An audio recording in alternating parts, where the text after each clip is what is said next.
Olá, esse é mais um vídeo da série Educação Financeira e eu estou aqui com o André Bona e a gente vai responder as perguntas de vocês, dúvidas sobre investimentos. André, a Bruna Nodari mandou uma dúvida para mim. Ela escreveu o seguinte: vi os vídeos anteriores, eu vi sobre renda fixa, renda variável, o que é, o que fazer, como é que eu vou investir, como é que eu não vou investir, mas ela ainda está um pouco insegura em efetivamente como operar, como tomar a melhor decisão. E ela pergunta sobre fundos de investimento. Você acha que fundo de investimento é uma boa opção para a gente no perfil da Bruna? Sim, eu acho que sim. Eu acho que o fundo de investimento é uma alternativa para quem quer delegar a tomada de decisão para um gestor profissional.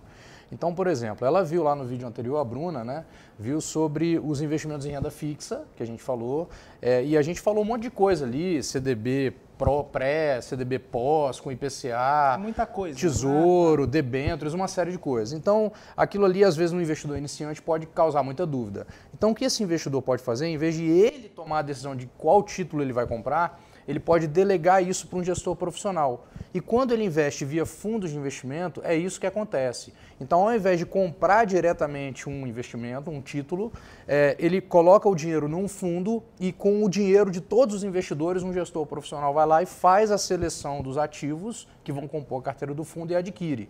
Então, esse investidor vira um cotista desse fundo e a rentabilidade dele, do dinheiro dele, vai acompanhar a rentabilidade dos ativos desse fundo.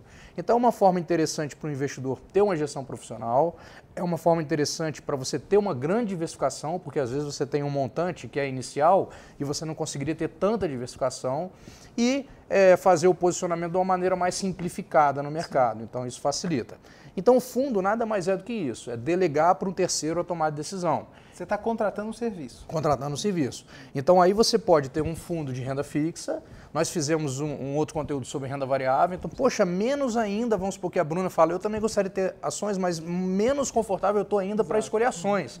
Então, ela pode escolher um fundo de ações, que o gestor vai fazer a mesma coisa, ele vai pegar o dinheiro que os investidores depositarem lá e escolher as ações que vão compor a carteira do fundo. Então, ela vai ter diversificação, vai ter gestão profissional, exatamente igual no fundo de renda fixa. E então, pela categoria do fundo, ela pode fazer os investimentos sem ficar tendo que estudar muito cada um dos ativos. Sim.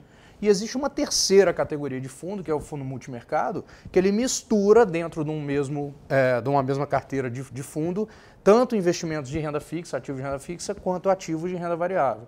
Então, esse tem uma maior liberdade de atuação por parte do gestor. Você já falou 3 opções aqui: fundo de renda fixa, isso. Fundo de renda variável, fundo multimercado. Isso. Tem também o fundo cambial, para lá fora. Isso a gente até pode deixar isso para depois. Exatamente. Né? Tem outras categorias de fundo. Ainda assim, ou seja, tem 3 opções para a Bruna investir. Que dica que a gente vai dar para ela? Quando escolher um fundo multimercado, fundo de ação, fundo de renda fixa? Perfeito. O fundo de renda fixa, né, dentro do fundo de renda fixa tem aqueles mais conservadores, como os fundos referenciados DI, que acompanham a taxa CDI, que é o mais conservador tipo de fundo. Então, se é um dinheiro que ela precisa de disponibilidade, ela vai escolher um fundo de renda fixa que tenha um prazo de resgate imediato ou quase imediato e que não corra nenhum tipo de risco. Tá? Esse é aquele D mais 0, D mais 1. Exatamente. Quando a gente fala um fundo D0, é um fundo que, quando eu peço resgate, ele fica disponível no mesmo dia. D0, ou seja, D de dia e 0 de mais 0 dias, ou seja, no mesmo dia. Então, tem alguns fundos de renda fixa que são D mais 1. Então, o que significa? Se eu pedir o resgate hoje, no outro dia ele está na minha conta. Que é o Tesouro Direto, por exemplo. O Tesouro Direto ele tem uma liquidez de D mais 1, mas existem também fundos de renda fixa com D mais 1. Então, ela pode fazer, ela tem que olhar isso. Se ela quiser um capital de mais longo prazo, que pode casar com um objetivo de renda variável, então ela pode escolher um fundo de ações. Então, lembra que a gente falou? Ações é para longo prazo, então um fundo de ações também é para longo prazo. A renda fixa com liquidez é para as necessidades de emergência, conservador e tal. Então, um fundo de renda fixa também vai atender essas finalidades. O fundo de ação costuma ser D mais 30, D mais 60.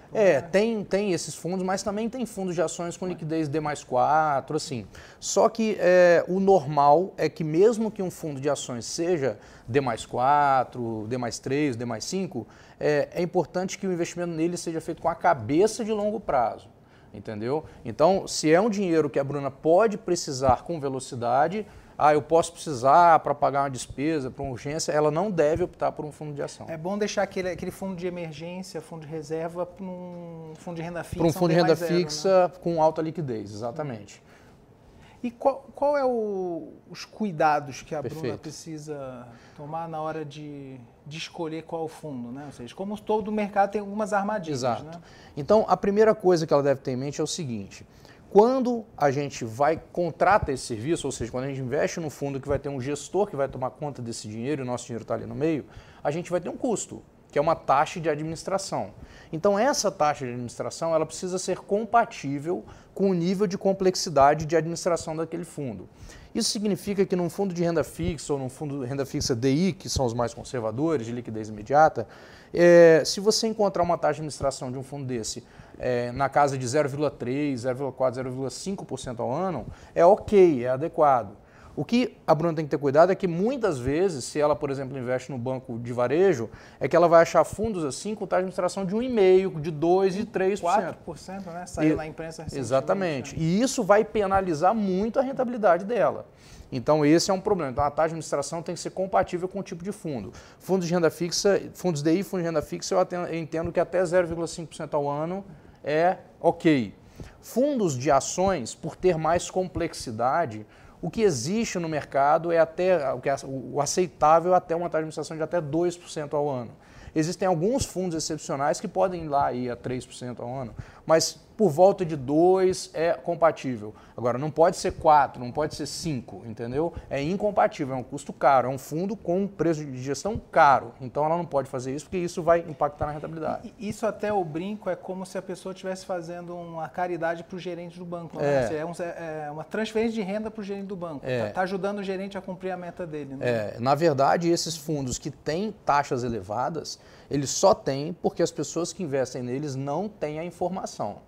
Então, elas não entendem o custo, elas não entendem quanto que pode render, elas vão atrás de uma sugestão do gerente que naturalmente não tem nada de errado, porque o papel dele é vender os produtos da empresa que ele trabalha, né? Então ele vai ofertar aqueles ali. Mas é importante ela entender que no caso de um gerente, ele não é um planejador, um orientador dela, ele é um funcionário da instituição financeira. E a taxa de performance? Isso é algo bom ou algo ruim? Então, além da taxa de administração, existem alguns fundos a chamada taxa de performance. Eu não acho a taxa de performance ruim. O que é a taxa de performance? O fundo diz o seguinte: olha, eu sou um fundo de ações e invisto em ações. Só que é o seguinte: se esse fundo superar o índice Bovespa, que é o índice que mede a rentabilidade média do mercado de ações, né, falando assim de maneira simples, se ele superar, eu vou pegar como taxa adicional 20% do que ele superar. Então, por mais que você esteja pagando um custo adicional, esse gestor só vai ter essa remuneração se ele superar um determinado indicador. Então, eu acho que, apesar de ser um custo, esse tipo de custo, ele é interessante porque ele alinha o interesse do investidor com o do gestor. E ele incentiva o gestor do fundo a buscar um resultado melhor. Exatamente, a buscar. Se o gestor do fundo fizer um trabalho excelente e alcançar um desempenho excelente, então ele vai ser melhor remunerado por isso, e assim como o investidor com uma rentabilidade melhor. Mais alguma dica para a Bruna? Eu acho que essas são as dicas principais para a Bruna, ter uma noção exata de fundos e avaliar, porque de repente fundo pode ser uma alternativa para quem não quer entrar muito em detalhes na escolha do ativo e delegar para um gestor profissional. Legal, André. Muito obrigado. Gente, muito obrigado. Aproveitem para se inscrever no canal, manda sua pergunta, está aqui embaixo o e-mail para você mandar dúvida. André, muito obrigado. Valeu, Humberto. Valeu. Obrigado. Tchau, tchau. Até a próxima.